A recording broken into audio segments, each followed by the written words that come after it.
کہ رسول اللہ رمضان کے درمیانی عشرے میں اعتکاف کیا کرتے تھے۔ اپنے 1 سال اعتکاف کیا، حتیٰ کہ جب 21ویں رات آ گئی اور قبل ازیں اب اس رات کو اپنے اعتکاف سے نکل آیا کرتے تھے، تو اپنے فرمایا جس نے میرے ساتھ اعتکاف کیا ہے تو وہ آخری عشرہ اعتکاف کرے۔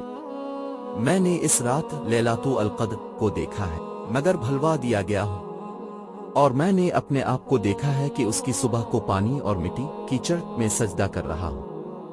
چنانچہ تم اسے آخری عشرے میں تلاش کرو اور اسے ہر طاق رات میں تلاش کرو۔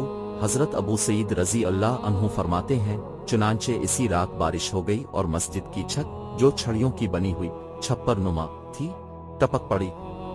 میری آنکھوں نے دیکھا کہ رسول اللہ کی پیشانی اور ناک پر پانی اور مٹی کیچڑ کا نشان تھا، اور یہ 21ویں رات کی صبح تھی۔